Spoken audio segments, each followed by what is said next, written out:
Shalom, my brothers and sisters. My name is Nova Peris, and I stand before you today as a proud Yaru, Lunga Gidjam, Bunich Gagaju woman. These are my tribes, my lineages, and I speak to you today as an Aboriginal woman from Australia, as a First Nations woman whose people have walked our continent for over 60,000 years. When I say that, I don't say it from arrogance, I say it from truth and from science, because our sovereignty has never been ceded. And that truth, that internal connection to land and spirit, is the same truth that lives in the heart of Jewish people, the Jewish people who have never ceded theirs. Two peoples, worlds apart, bound by ancient stories of survival, sovereignty, faith, and endurance. And I want to begin and say thank you to our hosts here in the sacred land of Israel. This is my third time walking this land, and every time I come back, I am reminded why I came here in the first place. I did not come for politics, I did not come for religion, but I came for truth, because truth recognises truth. When I stand on country back home in Arnhem Land, I stand on rock art that is tens of thousands of years old. I see the ochre handprints of my ancestors painted on cave walls before the pyramids were even built. And when I stand here in Jerusalem or in Beersheba, the Sea of Galilee, or on the top of Masada, I feel the same heartbeat on Mother Earth. This land too holds a peoples whose story of connection to land, to exile and return, or survival against all odds mirrors our own. The Jewish people's truth is written in stone, in scripture, in archaeology, in language, just like mine is written in ochre, in songline, in ceremony, and in country. That is why I came here, to honour that truth. I walk shoulder to shoulder with a people who, like my own, have had to fight simply to exist. Back home in Australia, we fought for truth through the courts, and in 1992, after 10 years of litigation in the High Court, a significant decision called the Mabo decision overturned the great Australian lie of terra nullius, that our land was empty upon colonisation in 1788. It took 10 long years, but a great humble Indigenous man named Eddie Mabo, supported by Jewish barrister Ron Caston, to prove what we already knew, that our connection to land has never been broken. The High Court of Australia finally said, the friction by which the rights and interests of Indigenous inhabitants were treated as non-existent has no place in the law of this country. And that was a moment of truth, and science supported it. Archaeology supported it. The DNA and continuous culture proving we have been there for over 60,000 years. So sometimes when I hear even one of our own question that truth, it cuts deep. And it's come in recent times, because we can't come to the land of Israel where every stone cries out proof of an ancient people's connection and then deny the same truth of our own. We cannot stand here to honour Jewish truth and erase or change the Aboriginal truth. We are here to bring justice, not propaganda, to bring unity, not ego, to walk together and not tear each other down. We are here to honour truth in all its forms. The Aboriginal story and the Jewish story are not identical, but they rhyme, they have many similarities. For us Aboriginal people, terra nullius tried to erase us, land belonging to no one. It lasted 204 years. But for the Jewish people, the Romans did the same in 135 CE. When they crushed a revolt and renamed Judea to Syria Palestina, trying to erase Jewish identity from their own homeland. Both lies failed because truth cannot be destroyed. We are both Indigenous peoples whose very existence exposes that lie. Our connection of Australia and the Jewish people runs deeper than most people realise. You see, on the 31st of October 1917, in World War I, the Australian Light Horsemen regiments carried out a charge at Beersheba. One of the most extraordinary moments in military history. 800 soldiers on their horses, all Australian, the Australian light horsemen. Among those riders were Aboriginal men. They were not even recognised as citizens in our own land, yet they rode bravely into battle in a foreign desert. They fought through the gunfire. They broke the Ottoman line. No rifles were raised, no bullets fired, just bayonets that gleamed into the sunset. They galloped for water, for life, for brotherhood. They knew through dust and fire, and their courage secured the wells that opened the road to Jerusalem. 31 Australian souls paid the price for Israel's freedom, their names now etched in sacrifice. 3 days later, the Balfour Declaration was issued, committing Britain to support a Jewish homeland. Aboriginal men had shed their blood in the same campaign that helped make Israel's rebirth possible. And it didn't end there.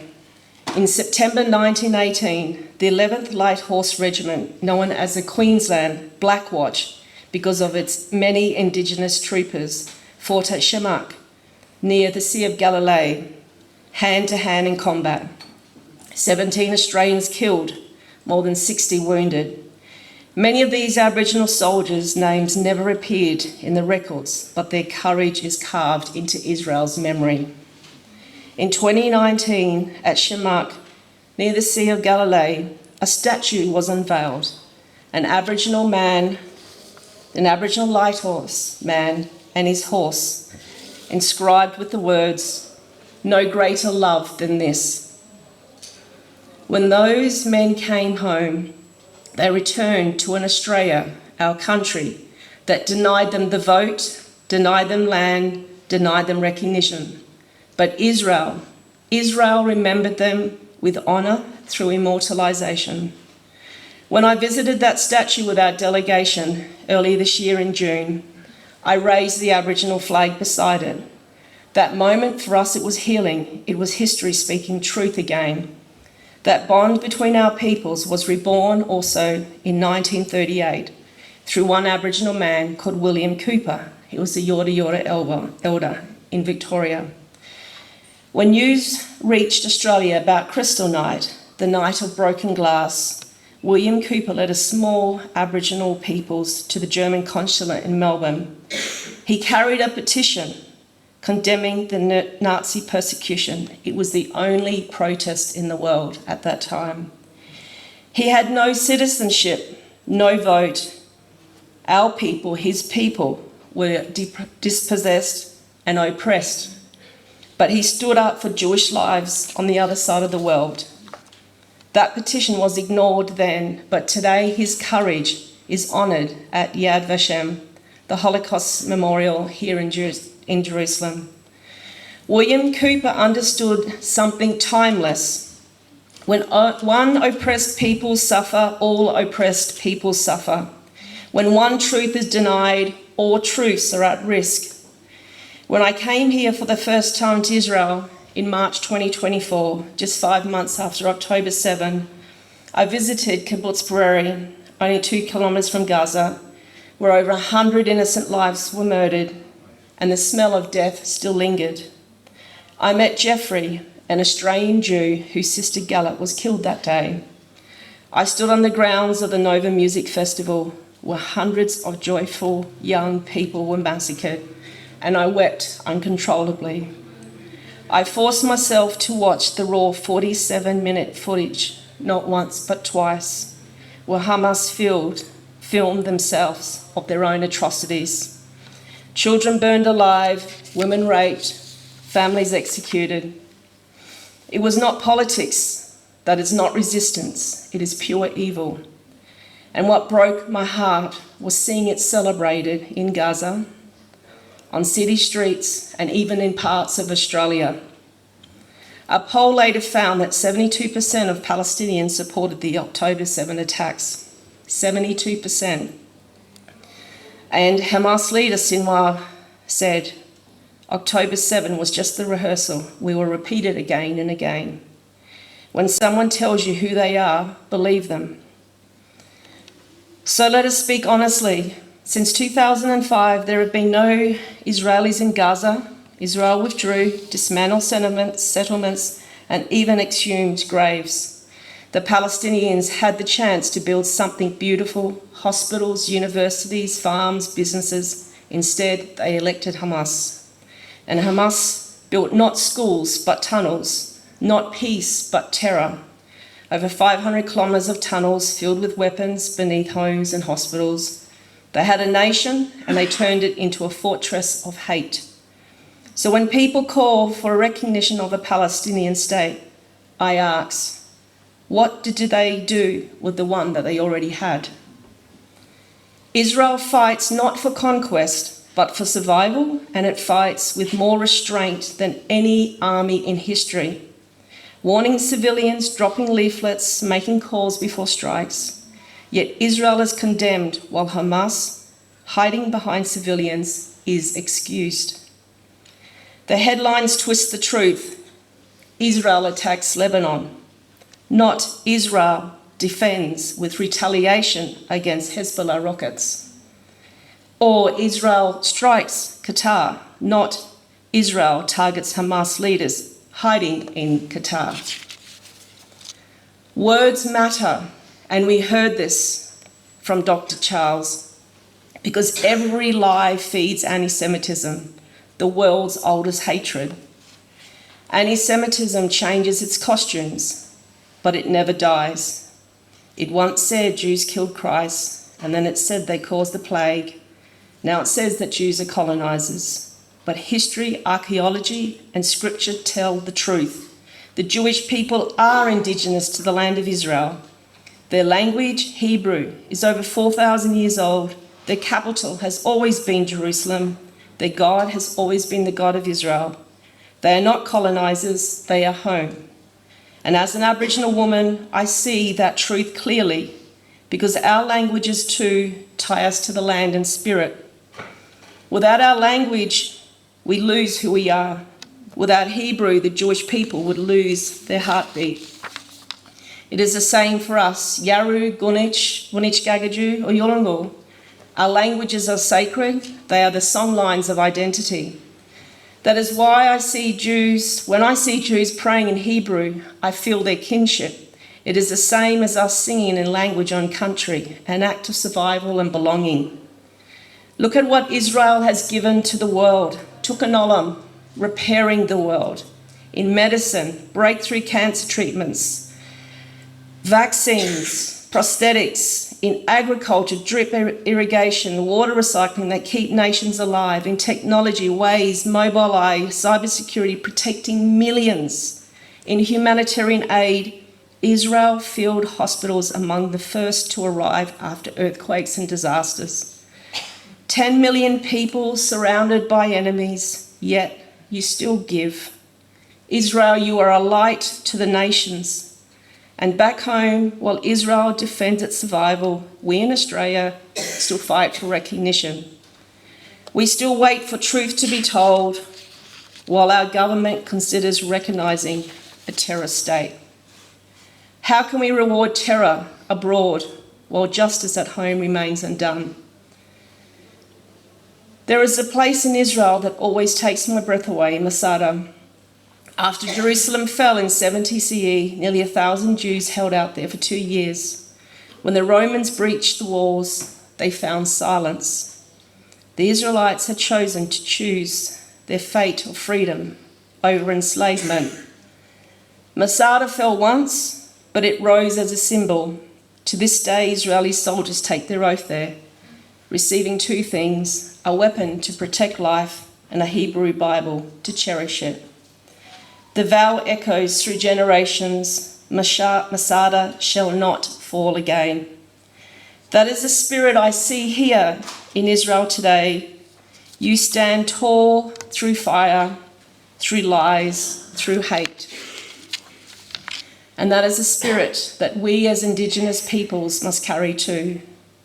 I stand here with immense gratitude to the Australian Jewish community who stood with my people, Ron Caston, who helped win our recognition in the High Court, Jeffrey Scher, who fought for land rights and won, Jim Spiegelman, who carried justice in the freedom rides.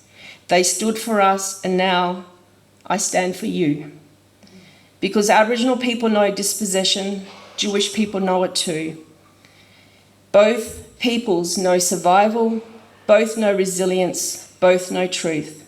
So today and forever, let us be brave like the light horseman, steadfast like William Cooper, and faithful like the Jewish people themselves.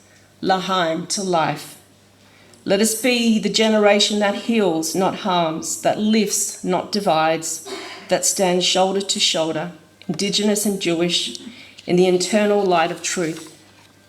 When Indigenous people stand with the Jewish people, we stand for something far greater than politics. We stand for truth itself, the oldest, deepest truth on earth. That we are born from the land, and to the land we must always return. Am Israel Hai, the people of Israel live. Thank you, Shalom.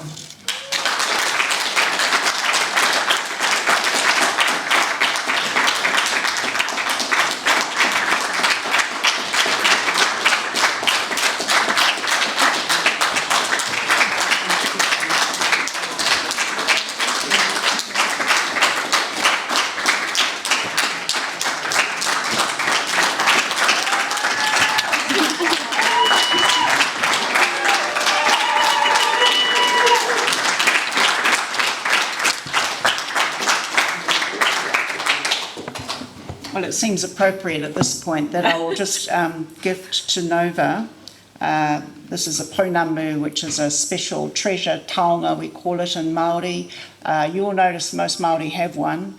It's very precious to us. And this particular one is called a toki, and it resembles courage and strength. And I just want to acknowledge and honour Nova for her courage in standing in Australia for the Jewish people, which is not easy, and I know that she gets a lot of pushback and a lot of hate, and she continues to stand bravely. So we honour you today, and thank you. Maybe I'll just put this over your head. Put it over my. You can adjust it. Put it over my big mug and David that I wear. And do we have any questions?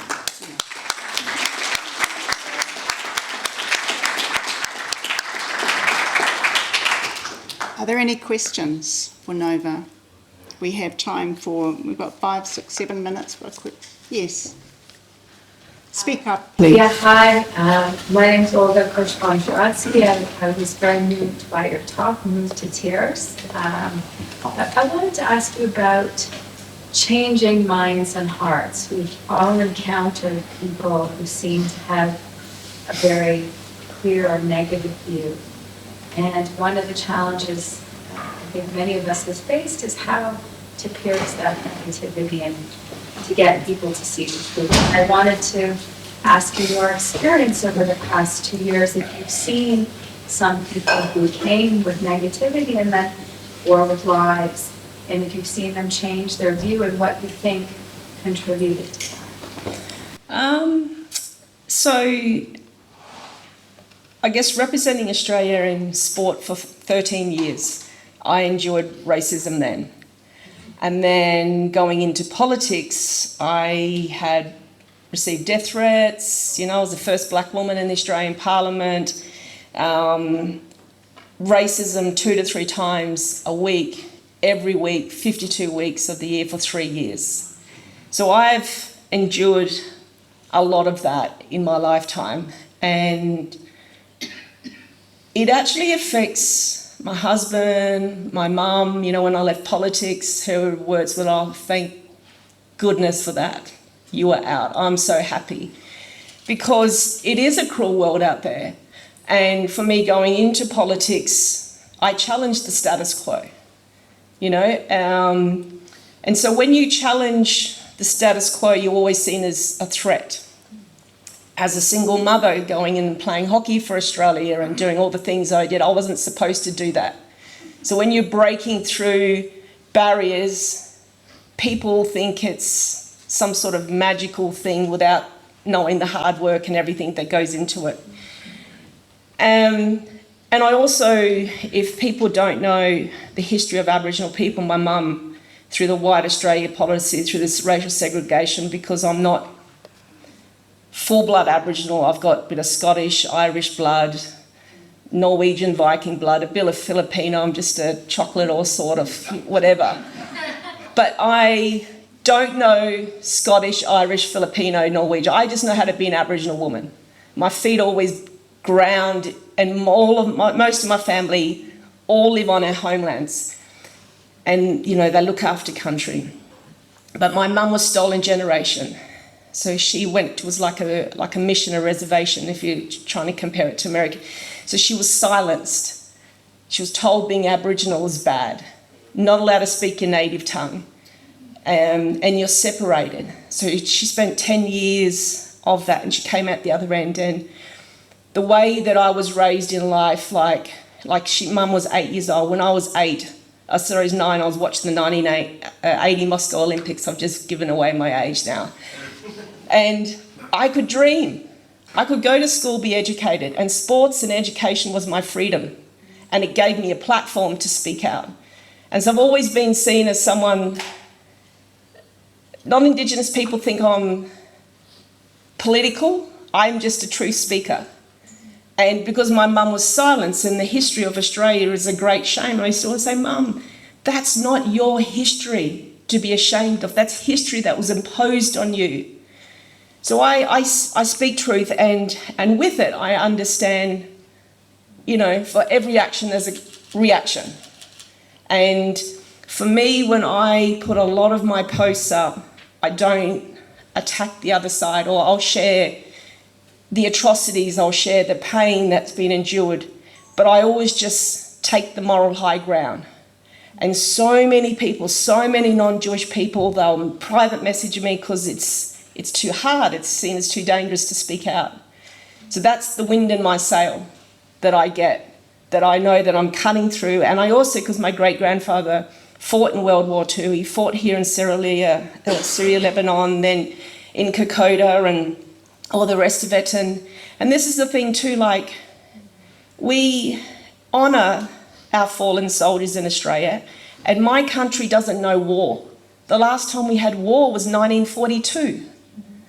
You know, when more bombs were dropped on my hometown of Darwin than there was more bombs dropped on Pearl Harbor. And yet people in Australia want to have an opinion on how the Jewish people should defend themselves, right, when we know nothing about war. You know, and we would expect our government to dismantle evil and to get our hostages back, exactly how Israel has done. And so for me, using my profile, and I cut through because I'm a notable Australian, and I just continue to speak truth. I call it out when our war memorials are defaced, our Australian flag is burned. You know, the Jewish people don't do that. They lift our nation up. They hold our flag high. They build our country up.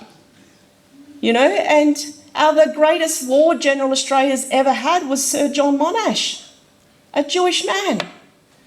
You know, I've walked Kokoda, where there's 8 Star of Davids at the Bomana Cemetery in Port Moresby. And one of those is this young boy called Joseph Rovkin. He changed his name to Joseph Rawkin to hide his Jewish identity. He came out to Australia when he was 2. He was a Polish Jew, but he enlisted in the Australian Army at the age of 15, went to Kokoda and died in battle 6 weeks later at the age of 16.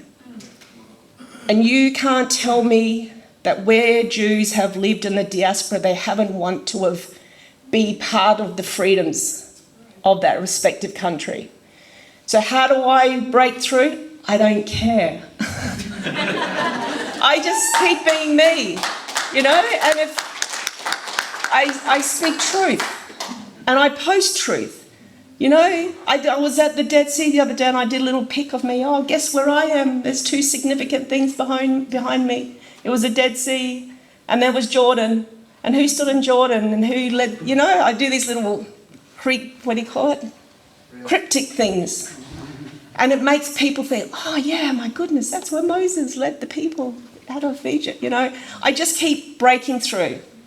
And it's like I tell my kids, don't like any of my stuff. Just let your mother be crazy and go back to Israel 4 months after the war in June.